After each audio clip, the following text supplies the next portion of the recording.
Olá, pessoal. Hoje vamos discutir essa aula, que é a aula número 8, que é sobre resultante. Antes de falar sobre resultante, eu gostaria de relembrar a aula 7, que foi a aula sobre força, e principalmente o treinamento de como assinalar as forças em um certo corpo. Primeira coisa sobre força. Não esquecer, força é uma grandeza de natureza vetorial. Logo, para ser caracterizada, precisa falar três coisas: intensidade, direção e sentido. E como é uma grandeza vetorial, podemos representar a força por meio de um vetor. Tá? Aqui está um corpo, aqui está uma força aplicada no corpo. Tá? Não se esqueça, o rabo do vetor indica o ponto de aplicação da força. Quais são as situações nas quais a gente pode evidenciar a existência de força mesmo? Bom, primeira situação, quando a gente tem uma atração. Por exemplo, carga positiva, carga negativa, atração. Outra situação, carga positiva, repulsão. Outra opção de situação na qual eu tenho força aplicada, quando eu tenho um puxão. Outra opção, quando eu tenho um empurrão. Outra opção, quando eu tenho uma esfregação. Só nessas 5 situações é que eu tenho força: atração, repulsão, puxão, empurrão ou esfregação. Não se esqueça, sempre para ter força tem que ter 2 corpos, tá certo? Força é o resultado da ação de um corpo sobre outro corpo. Ninguém tem força sozinho. A fala, aquela pessoa tem muita força, conceitualmente está errada, porque força não é uma propriedade do corpo. Força, de novo, é o resultado da ação de um corpo sobre outro corpo. Aqui, no caso, é o resultado da ação da minha mão sobre a lousa. Tá? Então, não se esqueça, para ter força, eu preciso de uma interação entre um par de corpos. Por último, quais são os efeitos de uma força mesmo? Imagine que um carro bata contra o poste. O que aconteceu? Ao bater no poste, o poste aplicou uma força no carro. Esse carro teve sua velocidade alterada e também sofreu deformação. Esses são os efeitos de uma força: deformação e alteração da velocidade. Deformação é chamado de efeito estático, alteração da velocidade é chamado de efeito dinâmico. Agora, vamos falar dos tipos de força que a gente viu. O primeiro tipo de força que eu vi foi o peso. Olha só. Peso é sempre vertical e para baixo. Peso é sinônimo de força de atração gravitacional. Tá? O que é o peso? É a força com que a Terra ou qualquer astro atrai o corpo. O peso sempre é vertical, o peso sempre é para baixo. A condição para existir peso é que esse corpo esteja próximo do astro em questão. Tá? Então, proximidade do... Opa, pulou aqui. Então, aqui a condição de existência é proximidade do astro. Tá? Tem uma coisa a mais que eu quero que você lembre, é o conceito de força de campo e de força de contato. O que é uma força de campo? Força de campo é uma força que, para existir, o par de corpos aqui que interage não precisa estar em contato. Por exemplo, na atração, esses 2 corpos não precisam estar em contato para ter atração. Essa é uma força de campo. Já se eu quero empurrar a lousa aqui, minha mão tem que entrar em contato com a lousa. Tá? Então, forças que, para existirem, o par de corpos precisa estar em contato, são chamadas de forças de contato. O par de corpos do peso, para existir peso, é corpo e a Terra. Note que o corpo e a Terra não estão em contato. Logo, peso é uma força de campo. Okay?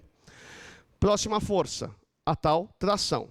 Tração é a força que impede a separação. Tração sempre vai ter a mesma direção do fio aí em questão. E o sentido, se tração é a força que impede a separação, tração sempre vai ser contrário à tendência de separar. Tá? Não se esqueça também, para ter tração, tem que ter tendência de separação. Para ter tração, o fio e o bloco têm que estar em contato. Logo, tração é uma força de contato. Existe uma outra maneira de conceituar a tração, que é como sendo o puxão. E aí o sentido sempre é o de puxar. A outra força, para terminar, que eu queria colocar para vocês, é a força de contato. Tá? Então, aqui eu tenho uma pessoa meio que escorada por uma varinha ou por uma bengala, assim, tá certo? Ok? Bom, aqui eu tenho uma força devido à interação varinha-chão, que é chamada força de contato. Nós decompomos, a gente decompõe essa força de contato numa componente perpendicular ao apoio, chamada de normal, e numa componente paralela ou tangente ao apoio, chamada de atrito. O que é a normal? Normal é a componente da força de contato que impede a penetração. Normal sempre é perpendicular ao apoio e sempre é contrário à tendência de penetrar. Para existir normal, tem que ter tendência de penetração. Atrito. Atrito é a componente da força de contato que impede o escorregamento. Atrito sempre é paralelo ou tangente ao apoio e sempre contrário à tendência de escorregar. Para existir atrito, ou o corpo está escorregando ou tem tendência de escorregar. Tá? A força de contato é do tipo contato. Tá? Bom, até agora eu repassei o conteúdo, o conhecimento. Agora vamos repassar, vamos treinar mais uma vez a habilidade de assinalar força em um dado corpo, tá certo? Para você assinalar força num corpo, você tem que ter claro quais são as forças de campo, quais são as forças de contato. Só relembrando, força de campo é aquela força que para existir, o par de corpos não tem que estar em contato. Força de contato é aquela força que, para existir, o par de corpos tem que estar em contato. Forças de campo, peso, elétrica e magnética. Essas são as três únicas forças de campo que existem no universo, tá certo? Força de contato, tem várias outras. Eu estudei essas duas. Como é que a gente assinala a força num caso real como esse, tá? Bom, primeira coisa é você ter consciência de quantos corpos estão representados nessa imagem. Nessa imagem nós temos 4 corpos. O bloco, o fio, a pessoa e o chão. Tá certo? Em qual corpo a gente marca a força? Pessoal, nós não marcamos força em todos os corpos da figura. Nós marcamos força no corpo que eu quero estudar um movimento, tá certo? E eu vou supor que esse corpo que eu quero estudar um movimento é o bloco, tá certo? O exercício vai deixar claro qual é o corpo que você quer estudar o movimento. Então vamos marcar força no bloco. Começo sempre pelas forças de campo, começo pelo peso, é vertical e para baixo. Não falou no exercício nem carga elétrica nem ímã. Logo, não tem nem força elétrica, nem força magnética. Vamos para as forças de contato. O que tem que ter para ter força de contato? Contato entre o par de corpos. Então, vamos procurar o número de contatos que esse corpo tem. O número de contatos que ele tem é igual ao possível número de forças de contato que estão aplicadas nele. Então, vamos lá contar os contatos. Dou uma voltinha, opa, um contato, opa, 2 contatos, tá certo? Então, esse corpo tem 2 contatos. Vai, primeiro contato é com o fio. Se a pessoa está puxando, o fio tende a separar aqui, então está aqui a tração. Sempre no sentido de puxar o bloco, tá? Fio só puxa, fio não consegue empurrar. Agora o outro contato é com o chão. Então a gente vai marcar a força de contato. Agora cuidado. Normal e atrito são componentes da força de contato, tá certo? Apesar disso, é mais fácil marcar primeiro a normal e o atrito e depois assinalar a força de contato. Então vamos lá. O bloco tende a penetrar no apoio? Sim, não penetra, por causa da normal. O bloco tende a escorregar para a esquerda, não escorrega ou é atrapalhado pelo atrito. Perfeito? Essas duas componentes constituem uma única força, chamada de força de contato. Tá? Como o corpo não tem mais contatos, não tem mais nenhuma força aplicada nesse corpo. É legal registrar que aqui a gente tem 3 forças aplicadas. O peso, a tração e a força de contato. Normal e atrito são apenas componentes. Bom, dessa maneira, entramos agora na aula número 8 propriamente dita. Esses são os objetivos de aprendizagem. Quero treinar com você, aplicar um método da linha poligonal, que a gente já viu, só que agora a gente vai ver com um grau de complexidade maior. Aplicar o método da decomposição, também já vimos em aulas anteriores, tá certo? Na aula 3, tá? Só que aqui também, vamos ver com mais complexidade. E quero que vocês compreendam o conceito de resultante, que vai ser a primeira coisa que a gente vai fazer. Falar um pouquinho sobre esse tal conceito de resultante. Vamos lá. Para discutir o conceito de resultante, eu fiz essa figura que, inclusive, eu fiz 2 vezes, tá? É a mesma figura. O que a gente tem aqui? Eu estou vendo de cima, eu estou olhando de cima, 4 pessoas puxando o fio, tá certo? E que esse fio que está ligado num único corpo. Então, essa pessoa aplica uma tração T1 aqui, essa outra pessoa aplica a tração T2, essa pessoa aplica a tração T3, essa pessoa aplica a tração T4. O que eu gostaria que você percebesse é que cada uma dessas trações tem o seu par de corpos. Qual é o par de corpos da tração T1? Esse fio, esse corpo. T2, esse fio, esse corpo e assim por diante, tá? Pois bem, aqui a gente tem várias forças aplicadas no corpo. A gente fala que a gente tem um sistema de forças. Sistema é sinônimo de conjunto, tá legal? Estudar um sistema de forças não é algo simples. Então, o que eu quero fazer? Eu quero pegar todas essas forças, jogar fora e colocar uma no lugar, que é equivalente. Essa uma no lugar que é equivalente é o que a gente chama de resultante. Então, vamos formalizar o conceito de resultante em palavras, tá certo? Dado um sistema, que é mesmo que um conjunto de forças, a resultante é uma força que, se existisse e atuasse sozinha, causaria o mesmo efeito daquele sistema de forças. Trocando para outras palavras, esta resultante é equivalente a esse sistema de forças.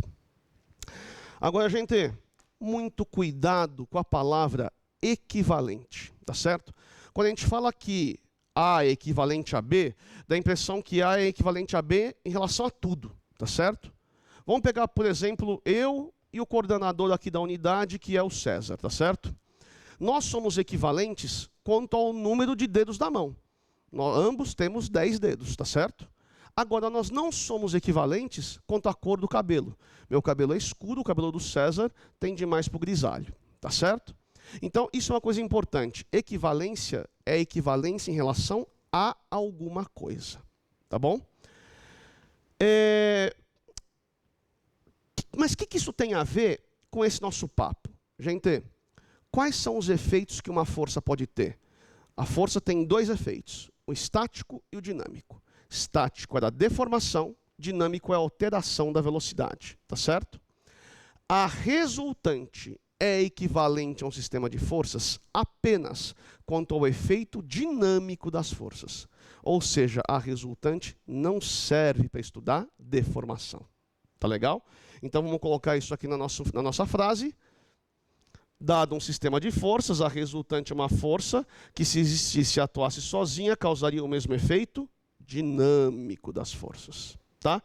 Olha só este exemplo. Tenho aqui uma bola de vôlei murcha.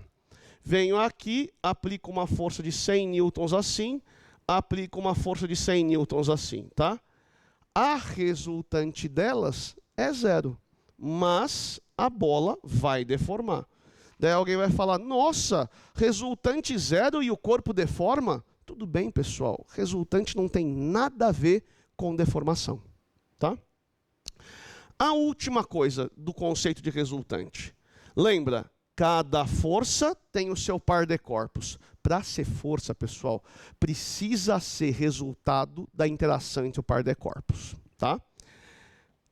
Essa resultante tem par de corpos? Tem alguém empurrando o corpo para a direita? Tem alguém puxando o corpo para a direita? Não tem. Então, se a resultante não é devido a um par de corpos, a rigor, resultante não é uma força. Tá certo? Então, por isso que a gente vai falar que resultante é uma força fictícia. Porque a rigor, ela não é força. Beleza? Bom, então tá aí. Esse é o conceito de resultante. O que eu quero fazer agora? Eu quero, dado um sistema de forças, saber como é que eu encontro a resultante. Tá certo? E aí eu já te falo. A resultante tem que ser obtida por algum processo que envolve intensidade, direção e sentido. Por quê? Porque tanto força quanto resultante são grandezas vetoriais. Tá? Então, a definição de resultante, gente, é que resultante é a soma vetorial de todas as forças aplicadas no corpo que eu estou estudando. Tá? Se você quiser, você pode até deixar nessa notação mais enxuta, né? Resultante é igual a somatória vetorial de todas as forças. Ok? Bom, e eu gostaria de relembrar a soma vetorial agora. Nós vimos duas maneiras para fazer soma vetorial. Há um método da linha poligonal e também aprendemos pelo método da decomposição. Eu gostaria de recordar esses dois métodos com você. Tá bom?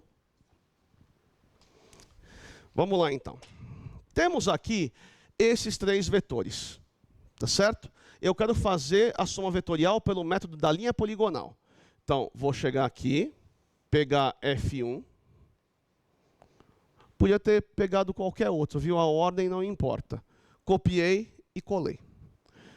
Vou pegar agora F3, tá? Na ordem que você quiser. Peguei F3. Vou copiar e vou colar. Não se esqueça. Se eu quero fazer a soma desses vetores, ao copiar e colar, eu tenho que colocar o rabo desse vetor na tromba do outro vetor. Tá? Por que eu faço a trombinha no rabinho? Porque essa equação está mandando somar as equações. Tá? Perdão, os vetores, tá certo? E só está faltando F2, copia e cola, de novo trombinha no rabinho, porque eu estou fazendo a soma vetorial desses três vetores. Tá? Bom, gente, agora vamos relembrar o que quer dizer igual quando tem uma relação de vetores. Igual quer dizer que esse vetor começa e chega no mesmo lugar que a soma vetorial, que é a trombinha no rabinho desses vetores que estão desse lado. Então, igual quer dizer, começa e chega no mesmo lugar. Então, ó, esse lado, a soma vetorial, começou aqui e terminou aqui, chegou aqui.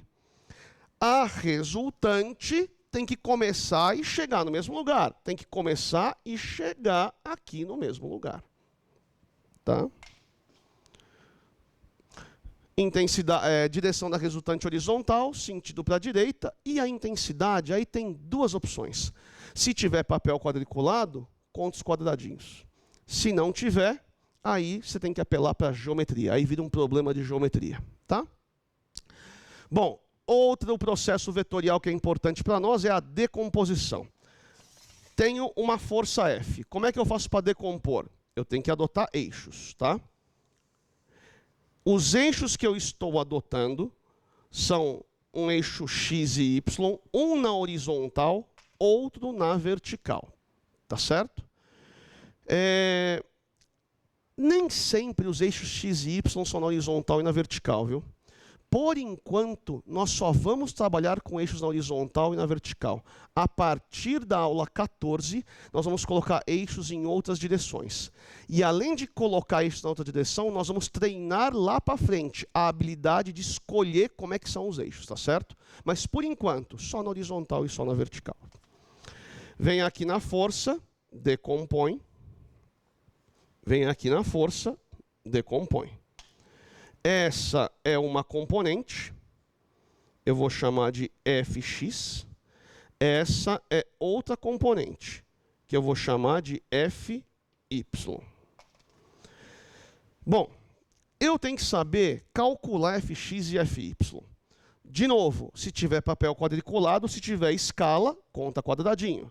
E se não tiver, aí tem que apelar para a geometria. Normalmente é dado esse ângulo θ.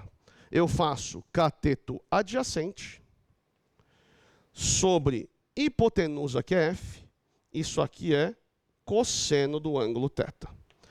FY é cateto oposto. Cateto oposto sobre hipotenusa, isso aqui é seno do ângulo θ. Ok? Então, com isso aqui, a gente pode calcular a resultante. Isso aqui seria parte desse cálculo da resultante, tá? Que a gente vai mostrar o processo completo nos exercícios. Bom, então, vamos lá começar a fazer os tais exercícios, tá certo? A ideia é que você preste atenção aqui na resolução dos exercícios, porque eu vou te mostrar alguns processos que são importantes para nós, tá? Bom, vamos lá então. Vai lá. O primeiro exercício é o exercício do estilingue. Pega a apostila aí, tá? Um estilingue é uma peça usada para tirar corpos. Ele é composto basicamente de uma forquilha e de um elástico. Para tirar um corpo com um estilingue, devemos colocá-lo no elástico, que então é puxado. Vamos representar as forças aplicadas no conjunto, corpo e elástico, em visão superior, de forma esquemática. Considere que cada unidade da escala seja 10 newtons. Quer dizer, cada quadradinho desse, pessoal, vale 10 newtons. E essas são as forças aplicadas no conjunto estilingue e elástico, tá? Aqui eu estou vendo de cima. Em relação à resultante das forças e a deformação sofrida pelo elástico, podemos afirmar que a resultante das forças é nula? Vamos ver se é, né, pessoal? Então, ó, eu vou pegar as três forças e vou fazer a soma vetorial. Tá bom? Para achar a resultante, não se esqueça. Por definição, resultante é a soma vetorial da força F1 com a força F2 com a força F3. Tá? Vetor aqui em cima, não esquece. Bom, vamos lá, pegar qualquer um deles. Eu vou pegar F2. Vou copiar e vou colar ali no meu papel quadriculado, tá certo? Esse F2 tem 2 para a direita, 2 unidades para a direita e 1 unidade para cima. Então, vou pegar um ponto aqui, 2 unidades para a direita e 1 unidade para cima. Está aqui, ó. Esse é o F2. Ok? Vou pegar agora o F3, tá? Podia ser o F1 também, viu? Vou pegar o F3, copiar e colar. Esse é 2 para a direita e 1 para baixo. 2 para a direita, 1 para baixo. E o F1, 4 para a esquerda. Gente, sempre trombinha no rabinho. 4 para a esquerda. Você viu o que aconteceu aqui? A trombinha no rabinho, o que aconteceu com ela? Ela fechou certinho. O que isso quer dizer? Quer dizer que a resultante aqui é igual a 0. Tá certo? Então, a resultante é 0. A gente pode falar, olhando as alternativas, dá uma olhadinha aí na tua apostila, que a gente ficou então com a A e a D, né? A resultante é nula. Agora, a diferença entre A e a D é que ele fala assim, na A, a resultante das forças é nula e o elástico sofre deformação. E a D é a resultante das forças é nula e o elástico não sofre deformação. Bom, pessoal, se você puxar um elástico, ele vai deformar. Então, a correta é a A, tá certo? Aqui era para mostrar que você pode ter resultante 0 e um corpo deformar sem problema nenhum. O que não tem problema, porque resultante não tem relação com deformação. Tá bom? Show. Bom, outra maneira de você fazer este exercício é pensando na decomposição. Tá certo? Aí eu vou vir para a própria figura aqui. Vamos lá. Olha só. Estamos pensando em um eixo Y e num eixo X. Quais são as forças que eu tenho que decompor pensando nesses eixos X e Y? F1 e F2 apenas, tá? Olha só, essa daqui é a F2X. Essa daqui é a F2Y. Aqui a gente tem F3X. E aqui a gente tem F3Y. Tá certo? Bom, agora nós vamos pensar no meu problema em Y e em X. Tá certo? Bom, vamos lá então. Quanto é... Vamos pensar em Y. Quem está em Y? Só F3Y e F2Y. Tá certo? Gente, como F2Y e F3Y têm a mesma intensidade, podemos falar que a resultante em Y é zero. E em X, F2X vale 20 newtons. Lembra que cada escala são 10 newtons. 20 newtons, essa tem 20 newtons. Certo? Ou seja, para a direita nós temos 20 mais 20, 40 newtons. E F1 tem 40 newtons para a esquerda. Conclusão, a resultante em X também é igual a zero. Beleza? Show. Vamos para o próximo exercício, tá? Deixa eu só mudar aqui e apagar a brincadeira aqui para ficar bonitinho para você. Bom, vamos lá então. Uma estrutura é construída de forma que, dada a massa de um corpo, uma estrutura é construída de forma que, dada a massa de um corpo e com o uso de um transferidor, possamos determinar a massa de outros dois corpos. Veja o esquema a seguir, no qual sabemos que o peso aplicado no corpo 3 é 100 newtons, ou então peso em 3 é 100 newtons. Que o seno de θ vale 0,8 e o cosseno de θ é 0,6. Admita que os fios sejam ideais e, consequentemente, transfiram toda a força que lhe é aplicada. Em uma situação estática como essa, a resultante de todos os corpos é zero. Opa, então ó, ele está falando, a resultante de todos os corpos é necessariamente zero. Pede-se, assinale as forças aplicadas no nó A, que une os três fios. Quer dizer, eu quero aplicar as forças aqui, tá? Gente, esse pretinho aqui para cá, ó, esse tracinho para cá, tá errado, tá? Isso aqui foi um problema da gráfica. Eu só não quis tirar porque tá aí na sua original, tá certo? Aqui tinha que estar tracejado, tá? Bom, vamos lá então. O que eu tenho aqui? A gente tem aqui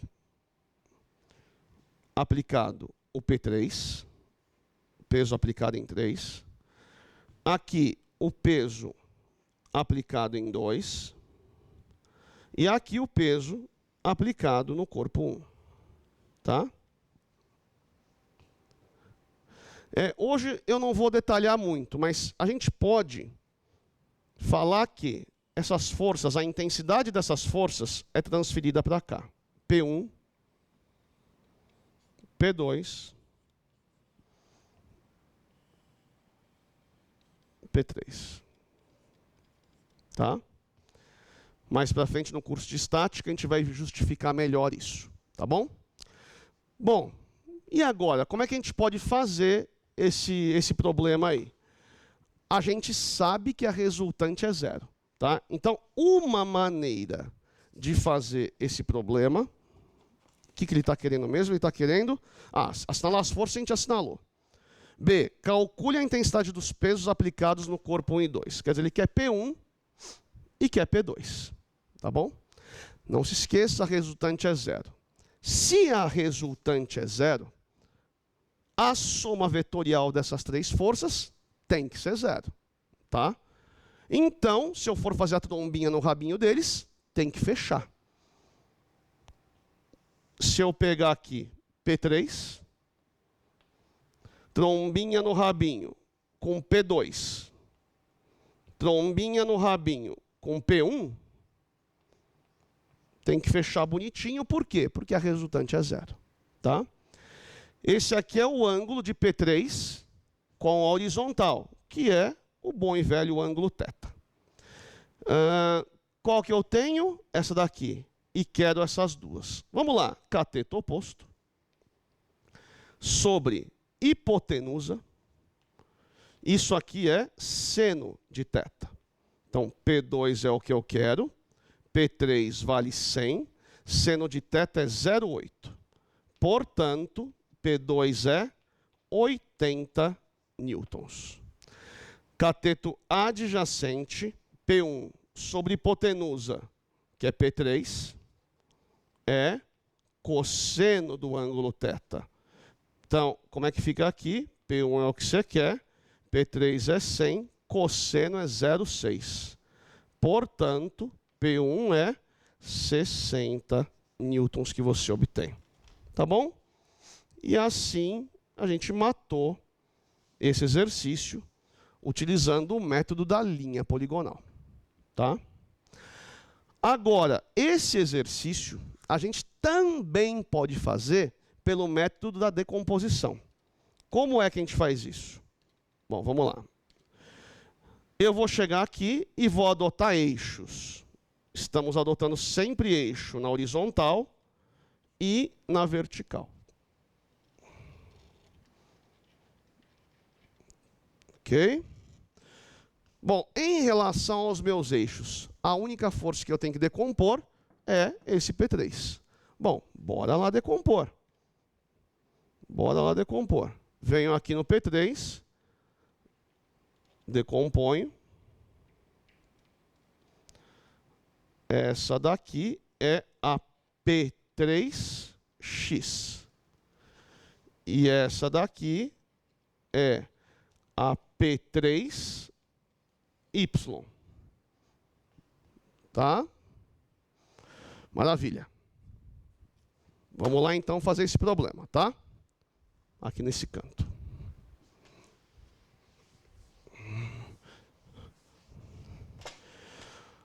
Bora. Primeira coisa, achar P3x e P3y. Cateto adjacente, P3x. Sobre hipotenusa, P. Reparou? Ó, cateto adjacente sobre hipotenusa. É cosseno do ângulo θ. Então, P3x sobre P, que é 100, é igual a cosseno de θ, que é 0,6. Portanto, P3x é igual a 60 newtons. P3y, cateto oposto, sobre hipotenusa, P, isso é seno de θ. P3y sobre esse peso que é 100 é igual a 0,8. Portanto, P3y igual a 80 newtons. Tá bom? Agora vamos lá pensar no meu problema em y e em x. Sabe, o que eu costumo falar é que fazer pelo método da decomposição não é só decompor o vetor. É pensar em todo o problema como se fossem dois. Um em x, outro em y. Tá? O que o enunciado tinha falado? Que a resultante é zero. Se a resultante é zero, quem puxa para cima igual quem puxa para baixo. Quem puxa para a direita igual quem puxa para a esquerda. Quem puxa para cima? P3y. Quem puxa para baixo? P2. Portanto, achamos P2 que vale 80 newtons. Ok? Agora vai. Quem puxa para a esquerda? P1. Quem puxa para a direita? P3x. Então, P1 igual a P3x Portanto, P1 igual a 60 newtons. Tá bom? Ó, eu gostaria que você reparasse que eu estou fazendo os exercícios pelo método da linha poligonal e por decomposição. A ideia não é matar exercício. A ideia, sim, é treinar esses métodos. Tá bom? Vamos, então, para o próximo.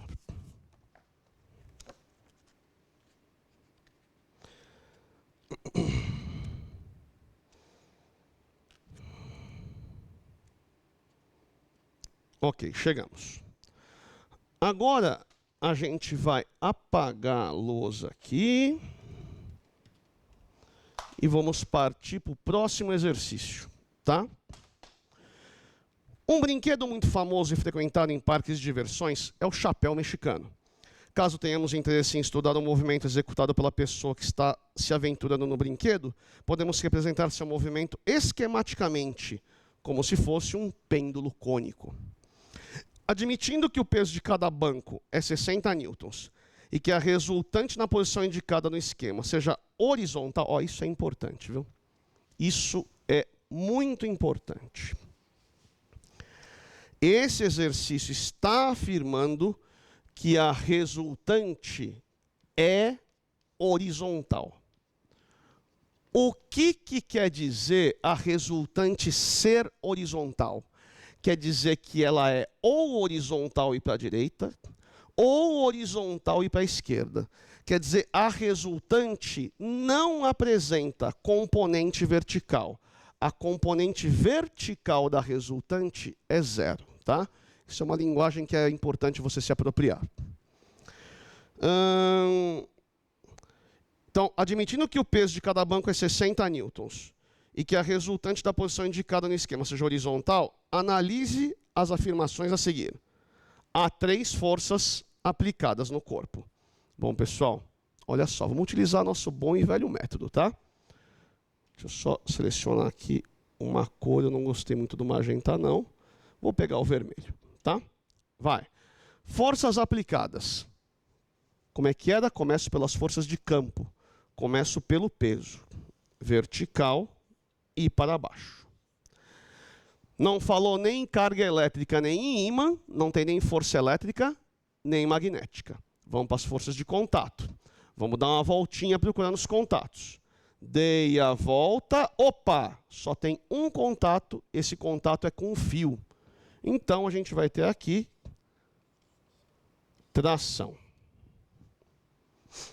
Maravilha? Legal. Note, não tem mais contatos. Então, não tem mais força aplicada. Olha só. Primeira afirmação. Há 3 forças aplicadas no corpo. Isso está errado. Só tem 2, que é o peso e a tração. Tá certo?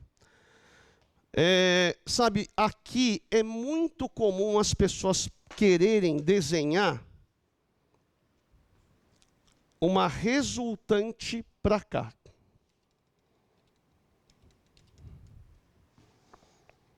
E chamar esse vetor de força centrípeta. Olha só, pessoal. Para ser força, é resultado da interação entre um par de corpos. A tração tem par de corpos, corpo-fio. O peso tem par de corpos, corpo-terra. Cadê o par de corpos, o outro corpo que está aplicando essa força? Não tem. Então, não tem força apontando para o centro. Tá certo? Até existe... Epa, então pagar assim. Então, aqui não tem nenhuma força apontando para o centro. Até existe uma grandeza apontando para o centro, mas não é uma força, é uma resultante. Então, daqui a pouco eu vou mostrar para vocês que aqui tem uma resultante, chamada de resultante centrípeta. Agora, o mais importante que a gente viu, resultante não é uma força. Resultante é uma força fictícia. Na verdade, não é força. Tá? Então, se alguém te perguntar quantas forças tem ali, são 2. O peso e a tração. Segunda afirmação. a resultante apresenta sentido para a esquerda. Vamos ver. Vamos lá. Vou pegar as forças, tração e peso, tá certo? E vamos tentar achar a resultante. Pelo método da linha poligonal, vai. Pego a tração, coloco aqui. Pego o peso, faço trombinha no rabinho. Tá? Gente, é importante. Ó, esse exercício é um exercício muito importante, tá? Porque só que a gente vai ter que saber fazer quando a gente for estudar esse movimento de forma completa, tá? Então, coloquei a tração aqui, coloquei o peso aqui, e note que eu parei de desenhar justamente aqui nesse ponto. Por quê? Porque o exercício falou que a resultante é horizontal. Para a resultante ser horizontal, o peso tem que parar de desenhar aqui, tá certo? Para que a resultante encaixe direitinho na direção horizontal, tá? Um outro lance importante você perceber é o seguinte: como é que eu acho a resultante mesmo? Vamos voltar para a equação. Igual quer dizer, começa e chega no mesmo lugar. A trombinha no rabinho das forças começou aqui e chegou aqui. Logo, a resultante tem que começar e chegar no mesmo lugar. Tá? Portanto, a gente conclui que a resultante é para a direita. E aqui ele falou na 2 que a resultante é para a esquerda. Então, a 2 também está errada. E aqui ele falou que a intensidade da resultante é 45 newtons. Não sei, vamos ver. Ó, θ é esse ângulo aqui em cima. Certo? Ele quer a resultante e o dado foi o peso, né? Então, vamos lá. Cateto oposto, resultante, sobre hipotenusa, sobre cateto adjacente, perdão, vamos voltar. Cateto oposto, resultante, sobre cateto adjacente, peso. Isso aqui é a tangente do ângulo θ. Resultante é peso, que é 60. E tangente, gente, é seno de θ sobre cosseno de θ. Então, isso aqui vai ficar que a resultante sobre 60 é seno, que é 0,6, cosseno, que é 0,8. Portanto, 0,75, 45 newtons. Ok? Então, a afirmação 3... sim, está correta. Tá bom? E assim a gente marca a alternativa C de coração. Tá? Para fechar essa aula, nós vamos fazer uma discussão muito importante e relevante no exercício 4, tá? Que no fundo é o 5 também é a extensão dele. Uma esfera metálica a qual é aplicado um peso de 20 newtons. Então, o peso aplicado é de 20 newtons. É lançada verticalmente para cima nas condições estudadas. Não. É lançada verticalmente para cima. Nas condições estudadas, podemos desprezar a resistência do ar. Após os estudos envolvendo teorias físicas, concluímos que sua velocidade escalar instantânea pode ser obtida por meio da equação V igual a 20 menos 10t, e ele simbolizou que é sistema internacional. A partir da análise da expressão fornecida, é possível concluir que o movimento é uniformemente variado. Isto é, a aceleração escalar é constante, tá? Coisa que você está vendo lá no outro setor. Considerando os dados fornecidos e a função dada, para o instante t igual a 1 segundo e 3 segundos. A. Caracterize a velocidade vetorial. Vamos lá. Vamos calcular aqui, então, organizadamente, a velocidade nos instantes quais mesmo que ele falou? 1 segundo e 3 segundos. Vai, 1 dá menos 10, 20 menos 10, 10. 3 vezes 10, menos 10, 30. 20 menos 30, menos 10. Tá? Ele admitiu a orientação da trajetória para cima.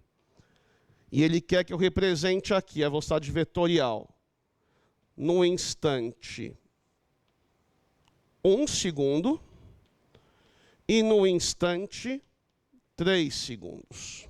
Vamos lá. No instante 1, a velocidade escalar é 10. Aliás, eu queria que você percebesse que, mais uma vez, estou relacionando o meu setor com o setor B. Tá legal? Então, ó, se a velocidade escalar é mais 10, quer dizer que o corpo está andando a favor da orientação, ou seja, para cima. Essa é a velocidade vetorial no instante 1. No instante 3, a velocidade é menos 10. A escalar é menos 10. Logo, o corpo está andando contra a orientação. Logo, a velocidade escalar instantânea é... A velocidade vetorial instantânea é para baixo. B. Classifique um movimento em retilíneo ou curvilíneo, uniforme, acelerado ou retardado. Bom, como é que a gente pode ver isso, pessoal? Olha só. Vamos lá. Nesse instante, aliás, olhando para a equação, eu vejo que a aceleração sempre é negativa. Certo? E a velocidade, vamos ver, no instante 1 é positiva. A negativo, V positivo, retardado. Movimento retilíneo, retardado. Já no instante 3, V é negativo e A é negativo. Logo, é movimento retilíneo e acelerado. Como que o setor B fala mesmo? Se A e V tiver mesmo sinal, movimento acelerado. Se A e V tiver sinal oposto, movimento retardado. Maravilha. Caracterize a aceleração vetorial no instante t igual a 1 segundo. Vamos relembrar. A aceleração vetorial é a soma vetorial da aceleração centrípeta com a aceleração tangencial. Perfeito? A aceleração centrípeta é 0, porque o movimento é retilíneo. Tá? Então, o que eu posso falar? Que a aceleração vetorial é igual à aceleração tangencial, que nós vimos há 2 aulas, que é igual ao módulo da aceleração escalar. Aí, olha só como é importante relacionar o meu setor com o setor B, pessoal. Ó, essa equação é aquela equação V igual a V0 mais AT. Então, comparando aqui, a gente tira aqui o A é menos 10. Certo? Logo, gama igual à intensidade é igual à aceleração tangencial, que é igual ao módulo da aceleração escalar instantânea, que é 10 metros por segundo ao quadrado. Feito.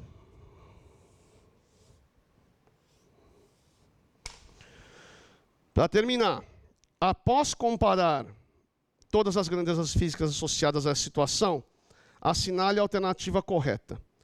No instante 4, a intensidade do peso é 20 e a intensidade da velocidade vetorial instantânea é menos 10.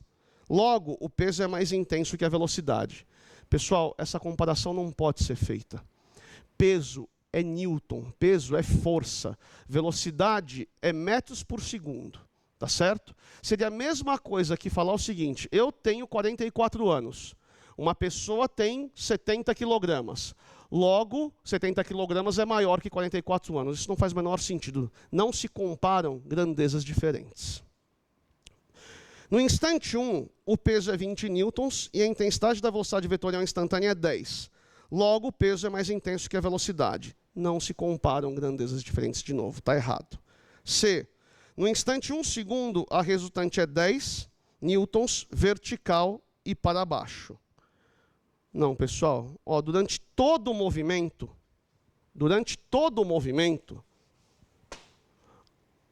vamos lá, vamos marcar as forças. Marco o peso vertical e para baixo. Dou uma volta, não tem contato, não tem mais nenhuma força. Durante todo o movimento, a única força aplicada é o peso. Logo, ela é a resultante. O enunciado falou que o peso vale 20 newtons, então a resultante vale 20 newtons. Então, no instante 1, a resultante é 10? Não. No instante 3, a resultante é 30? Também não, sempre é 20. Durante todo o movimento, a resultante das forças apresenta intensidade de 20 newtons, direção vertical e sentido para baixo, que é o que a gente viu. Então foi isso, pessoal. Nos vemos na próxima aula. Um abraço.